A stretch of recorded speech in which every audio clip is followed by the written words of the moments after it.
So back to what I was saying. Could be us. పొగ తాగటం, మద్యం సేవించటం ఆరోగ్యానికి హానికరం. Smoking and drinking injuries to health. With none other than Chief Judge Sri Shyam Mishra sir, he would hand over the same to the Chief Guest Sri Prabhat Kumar sir after his message. I invite Chief Judge Sri Shyam Mishra sir to please come forward with his message. Once again, Andariki Namaskaram.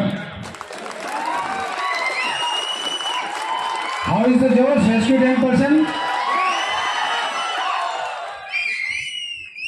Respected Chief Guest of today's function, हमारे सबसे प्रिय और आदरणीय हमारे महानिदेशक महोदय Shri Prabhat Kumar sir, आज के इस फंक्शन के president Shri director PNP Shri Venkateswara Reddy sahab, guest of honour director operation NVK Srinivas sahab, और हम सबों को ऊर्जा प्रदान करने के लिए और हमारे गुरु डीजीएमएस में मुझे लाने वाले हमारे आदरणीय deputy director general of mine safety Hyderabad Shri BP Singh sahab, GM SNR safety and rescue Shri K Guruvaiah जी, तमाम अन्य कंपनियों से आए हुए general manager Rajauria sahab, BCCL के Shri Arun Kumar ji, Mohammad Adnan from SAIL, general manager SAIL, and all other general managers who has come from different companies, GM Sri Dinesh Bisen ji from WCL,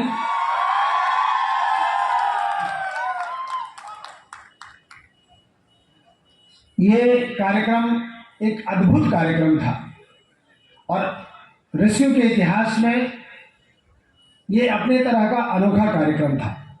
day 1 से meeting होने के बाद हमारे आदरणीय डीजी साहब का एक एडवाइस था, एक उनका सपना था कि हम कुछ ऐसा करें जो इंटरनेशनल लेवल का स्टैंडर्ड हो, और उन्होंने अपने 2 विचार मेरे सामने रखे जो मुख्यतः मुझे पहला दिन बड़ा कठिन लगा। मैं चाहूँगा कि इस कार्यक्रम का उस पल को मैं आप लोगों के साथ शेयर करूँ। इन्होंने कहा कि मैं ये चाहता हूँ कि जब कभी भी कोई डिजास्टर होता है या किसी प्रकार के रेस्क्यू की आवश्यकता होती है तो सिनेरियो कैसा होता है, माइन पर होता क्या है।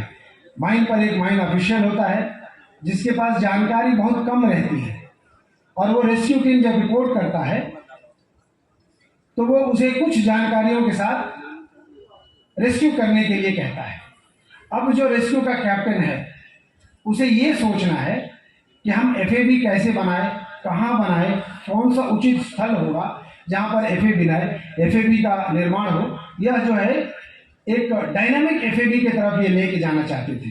ये कठिन कार्य था हम लोगों के लिए भी और हमारे जजेस के लिए भी, क्योंकि उनको जज करना मुश्किल होता। यदि हम हर बार नया एफएबी बनाते तो हमारे जजेस का रिक्वायरमेंट ज़्यादा होता, जजेस को भी उतनी भाग दौड़ करनी पड़ती। परंतु हम लोगों ने सर का चैलेंज स्वीकार किया। हम लोग बोले सर हम इसको करने का प्रयास करेंगे।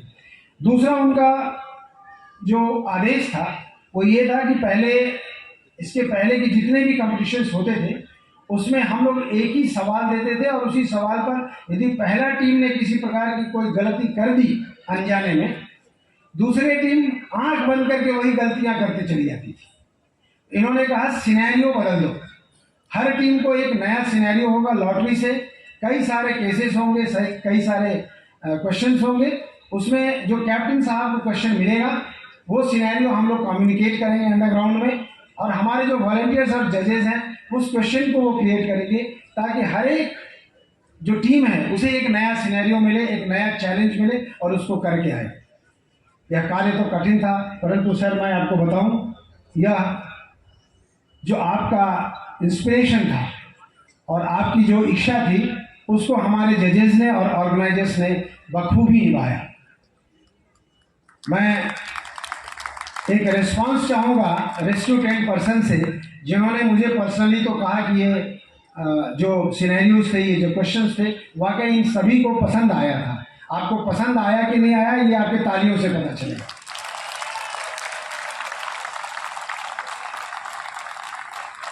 यह दर्शाता है कि हमारे जितने भी जाबाज रेस्क्यू ट्रेन पर्सन थे उन्हें ये सिनेरियो पसंद आया और उन्होंने बखूबी निभाया सर।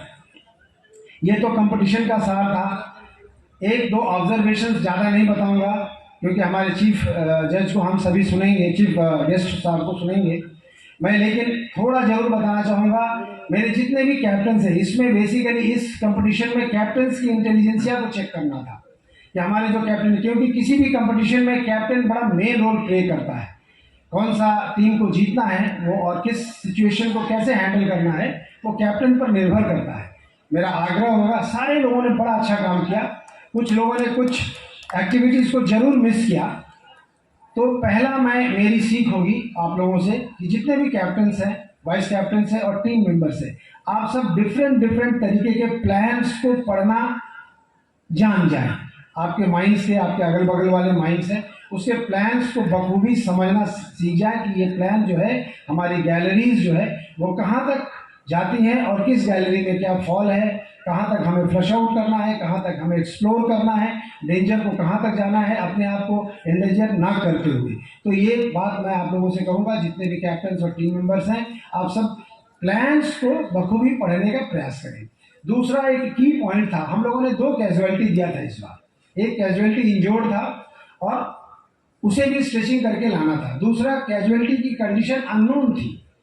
सिनेरियोज चेंज करने में हम लोगों ने कहीं ओपन फायर दिया, कहीं एक्सप्लोजन की वजह से हम लोगों ने स्टॉपिंग लीकेज दिया, उस स्टॉपिंग लीकेज को सील करना था, कहीं ओपन फायर को क्विंच करना था। और हर टाइम जो है वो हमारा जो कैजुअलिटी का पोजीशन था वो चेंज हो रहा था और जो इंजर्ड पर्सन था उसकी भी इंजरी हम लोग चेंज करते थे। कभी लेफ्ट लेग में उसकी इंजरी होती थी, कभी राइट लेग में उसकी इंजरी दिखाई जाती थी, वो क्वेश्चन पेपर में लिखा रहता था। मोस्ट ऑफ द टीम ने 2 कैजुअलिटी को हैंडल किया। बहुत से लोगों ने अनकॉन्शियस पर्सन के पास में चले गए और जो इंजर्ड पर्सन जो कि बहुत नज़दीक था उसे ला करके एफएबी में जजेस के पास देना था, वो मिस कर गए। आगे से ध्यान रखिए, जो हमारा रेस्क्यू का रूल है कि जो हमारे इंजर्ड पर्सन होते हैं हमें उनके पास जल्द से जल्द पहुंचना रहता है और उन्हें जल्द ट्रीटमेंट देना रहता है, फर्स्ट एड दे करके और फर्स्ट एफएबी में। ये 2 बातें थी जो मैं सोच रहा था कि आप लोगों को जरूर बताऊं। अब हमारे बीच में जो सभी लोग चर्चा कर रहे हैं महिला टीम का, तो ये मेरा सौभाग्य रहा कि फर्स्ट टाइम वुमेन्स टीम का चीफ जज के रूप में जजमेंट देने का सौभाग्य मुझे प्राप्त हुआ।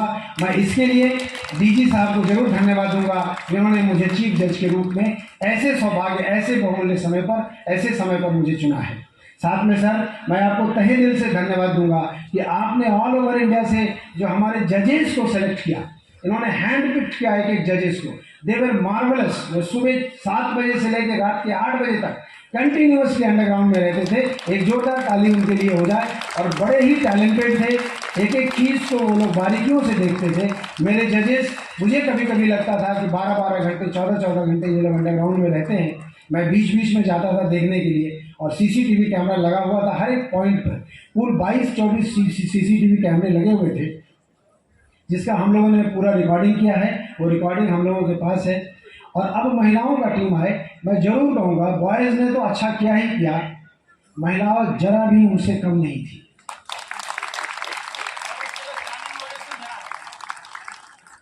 मैं एक उदाहरण दूंगा और उस उदाहरण के बाद मैं चाहूँगा कि आप लोग को यदि वो बात अच्छी लगी होगी तो उनको स्टैंडिंग ओवेशन देंगे।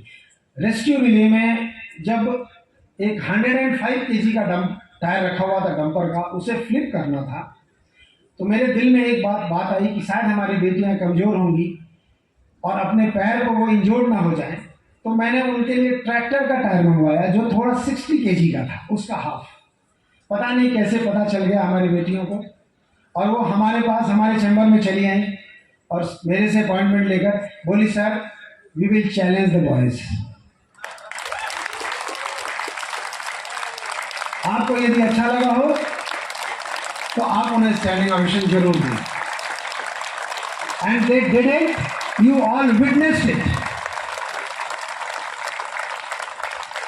उन्होंने 105 kg के टायर को फ्लिप किया और एक भी रेस्क्यू रिले में ऐसा काम नहीं किया जो बॉयज के जैसा नहीं था। साथ में उनके जो कलीग्स रेस्क्यू ट्रेन पर्सन थे, Thanks to them, they motivated their colleague women team like anything, sir. After rescue and recovery work, उन्होंने अपने हाथ ऊंचे करके उन्हें सम्मान के साथ माइंड से बाहर निकाला और रेस्क्यू रिले से बाहर निकाला। ये जज्बा चाहिए था। हमारा राष्ट्र को कोई अब रोक नहीं सकता कि हम विश्व गुरु न बने। जहां 50% की आबादी बिल्कुल उसी चैलेंज के साथ, उसी शक्ति के साथ, उसी जज्बे के साथ, उसी ताकत के साथ, वॉइस के साथ खड़ी हो, उस राष्ट्र को एक नंबर बनने में कोई रोक नहीं सकता। अब आई आज प्राइज की घड़ी है, बहुत जल्द इसकी घोषणा होगी, परंतु कुछ लोगों की चर्चा किए बिना शायद मुझे लगता है कि मेरा जजमेंट अधूरा रहेगा। वो जजमेंट है सिंगरेनी की rescue tent persons, Singareni management और सिंगरेनी की वॉलंटियर्स का। मैंने 5 दिनों से ये देखा कि कंपटीशन स्थल का कोई भी ऐसा चप्पा और कोना नहीं था जहां पर वॉलंटियर्स इन यूनिफॉर्म नहीं पाए गए। चाहे कोई भी समस्या हमारे टीम्स को आए, हमारे गेस्ट जो बाहर से आए थे, उन्हें किसी भी प्रकार की समस्या हो, कंपटीशन से रिगार्डिंग हो या उनकी पर्सनल समस्याएं हो, उनकी तबीयत से लेकर के उनकी हेल्थ इश्यूज हो, वॉलंटियर्स हमारे तैनात थे। और इसके लिए मैं सिंगरेनी डायरेक्टर्स, गुरवैया साहब, रेस्क्यू जीएम और तमाम रेस्क्यू के वॉलंटियर्स और रेस्क्यू टीम और सिंगरेनी एज अ होल, मैं जरूर आप लोगों को कहूंगा कि आप नंबर 1 हुए।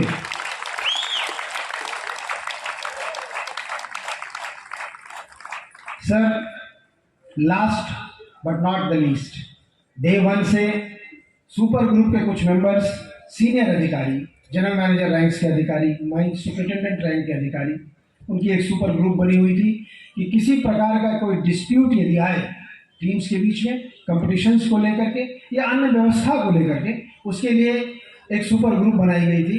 सुपर ग्रुप के लोगों के कोऑपरेशन के बिना इतना बड़ा इवेंट शायद सक्सेस नहीं हो पाता, इसलिए thanks to the super group.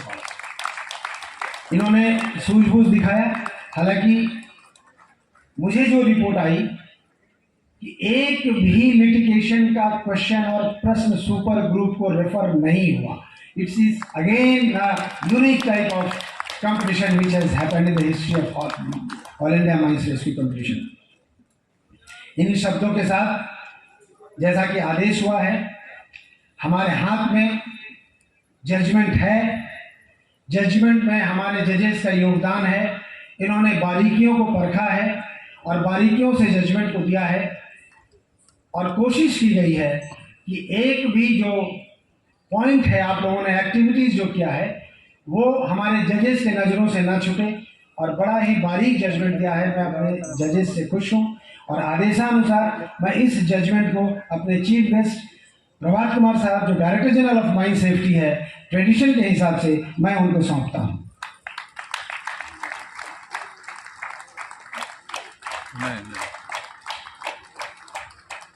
और अब इन्हीं शब्दों के साथ एक बार जोरदार ताली उन टीम के लिए जो प्राइज जीतेंगे और उन सभी टीमों के लिए जिन्होंने पार्टिसिपेट किया है।